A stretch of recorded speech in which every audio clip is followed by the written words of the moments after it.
Hi hello welcome back to Advik ma'am pregnancy caring. ఇవాళ video వచ్చేసి ఏంటంటే ఇది ప్రెగ్నెన్సీ ఉమెన్స్ కోసం కాదు, ప్రెగ్నెన్సీ కోసం ట్రై చేసి మన సిస్టర్స్ కోసం ఈ వీడియో. ఎందుకంటే నేను ఆ మధ్య చాలా వీడియోస్ ప్రెగ్నెన్సీ గురించి అంటే ప్రెగ్నెన్సీ రావడం గురించి వీడియోస్ పోస్ట్ చేసినప్పుడు చాలామంది మన సిస్టర్స్ పాపం వాళ్ళకు వచ్చిన డౌట్స్ని వాళ్ళ బాధల్ని చాలా షేర్ చేశారు కామెంట్స్లలో. అయితే అట్లా ఆ వీడియోలలో ఒక సిస్టర్ కామెంట్ చేశారు ఏంటంటే, అక్క స్పెర్మ్ అనేది మన బాడీలో ఆడవారి శరీరంలో ఎన్ని రోజులు నిర్జీవంగా ఉంటుందక్క, మనకి ప్రెగ్నెన్సీ రావడానికి సో ఈ టైం అనేది సరిపోతుందా లేదా, దీని గురించి ఒక వీడియో అయితే క్లియర్గా ఎక్స్ప్లెయిన్ చేయరా అని అడిగారన్నమాట. సో ఇది ఈ ప్రెగ్నెన్సీ కోసం ఎదురు చూస్తే మన సిస్టర్స్కి కొంతమందికి యూజ్ అవుతుంది కదా అనేసి నేను ఈ వీడియో అయితే షేర్ చేస్తున్నాను. దీని గురించి మీరు క్లియర్గా తెలుసుకోవాలంటే వీడియోని అయితే పూర్తిగా చూడండి, అర్థమవుతుంది. ఇంకా ఏమైనా సందేహాలు ఉన్నా కింద కామెంట్ చేయండి. ఇక వీడియోలకైతే సో ఫ్రెండ్స్, ఒక మగవాడి శరీరం నుంచి వచ్చే వీర్యం అనేది అంటే ఒక స్పూన్ వీర్యంలో 300 నుంచి 600 బిలియన్ల వీర్య కణాలు అయితే ఉంటాయన్నమాట. అయితే మనము సెక్సువల్గా కలిసినప్పుడు మన భర్త నుంచి విడుదలైన ఆ స్పెర్మ్ ఏదైతే ఉంటుందో ఇది పూర్తిగా ఆడవారి వెజినాలోకి వెళ్ళదు, సగం బయటికి వెళ్ళిపోతుంది, సగం వెళ్ళిపోతుంది. అయితే కొన్ని వేల శుక్ర కణాలు లోపలికి ఎంటర్ అయినప్పటికీ కూడా మన శరీరంలో చాలా వరకు కూడా వేడి అనేది ఎక్కువగా ఉంటుంది. ముఖ్యంగా వెజినా ఉండే దారి ఏదైతే ఉంటుందో అందులో చాలా వేడైతే ఎక్కువగా ఉంటుంది అన్నమాట. సో ఎంటర్ అవ్వగానే శుక్రకణాలు చాలా వరకు చనిపోతూ ఉంటాయి. ఎందుకంటే ఏదైతే ఒక హెల్తీ శుక్రకణం ఏదైతే ఉంటుందో అది మాత్రమే అన్నం వరకు చేరుకోగలుగుతుంది. సో ఈ ఏదైతే ఈ వెజినా ఎంటరింగ్ నుంచి మొదలుకొని అండం ఎక్కడైతే ఫలోపియన్ ట్యూబులలో ఉంటుందో ఈ దారి మధ్యలో కూడా చాలా శుక్రకణాలు చనిపోతూ ఉండడం జరుగుతుంది. ఎందుకంటే అక్కడ ఉన్న వాతావరణాన్ని ఈ సెన్సిటివ్గా ఉండే ఈ శుక్రకణాలు అనేవి తట్టుకోలేవు అన్నమాట. సో కొన్ని బిలియన్ల శుక్రకణాలు లోపలికి ఎంటర్ అయినప్పటికీ కూడా ఈ దారి మధ్యలోనే చాలా వరకు చచ్చిపోయి ఓన్లీ అండం వరకు చేరేవి మాత్రం ఒక 2 నుంచి 300 మాత్రమే ఉంటాయన్నమాట. ముఖ్యంగా పూర్తిగా దగ్గరికి వెళ్ళేవి మాత్రం ఒక 20 నుంచి 30 శుక్రకణాలు మాత్రమే ఉంటాయి. సో అందులో ఒక్కటి మాత్రమే ఫాస్ట్గా వెళ్ళి అండాన్ని టచ్ అవుతుంది.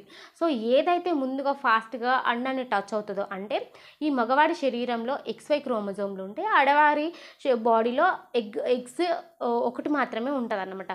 సో ఈ ఎగ్స్ని ఇందులో ఉండే XY ఏదైతే ఉంటుందో ఏదైతే ముందు పోయి అటాచ్డ్ అవుతుందో సో అది మన జెండర్ని ప్రొటెక్ట్ చేస్తూ ఉంటుంది. అంటే ముందు XX పోయి టచ్ అయితే ఈ మగవారి దగ్గర ఉన్న ఎక్స్ పోయి టచ్ అయితే ఆడపిల్లగాను, లేకపోతే వై పోయి టచ్ అయితే అది మగపిల్లాడుగాను మనకి అవుతూ ఉంటుంది అన్నమాట.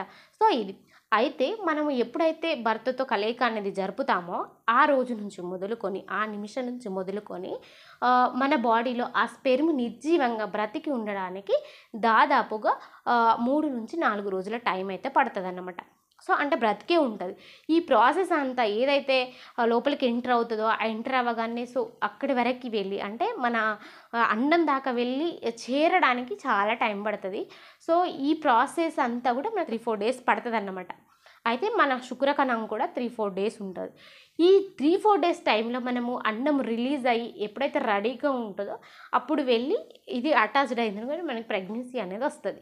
అయితే మనకు అండం రిలీజ్ అవ్వడానికి కూడా కొంచెం టైం ఉంటుంది అన్నమాట. అంటే ఇక్కడ మగవాడి నుంచి వచ్చిన ఈ యొక్క వీర్యం అనేది అంటే ఈ వీర్య కణాలు అనేవి 3-4 డేస్ బ్రతికి ఉంటాయి. కానీ ఆడవారి నుంచి విడుదలైన ఈ ఎగ్ ఏదైతే ఉంటుందో ఓన్లీ 24 గంటలు మాత్రమే నిజంగా ఉంటుంది.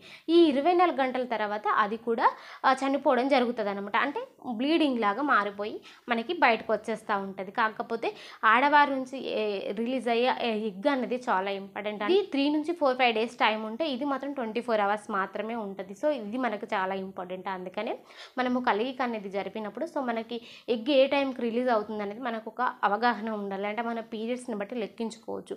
అంటే మనకి పీరియడ్స్ ఇవాళ ఇవాళ 1వ తేదీ అనుకోండి, ఈ 1వ తేదీన మనకు పీరియడ్స్ వస్తే మళ్ళీ 14 రోజులకి 1వ తేదీ నుంచి మొదలుకొని 14వ రోజు లేదా 15వ రోజు 16వ రోజు మధ్యలో ఎప్పుడైనా కూడా అండం రిలీజ్ అవుతుంది అన్నమాట.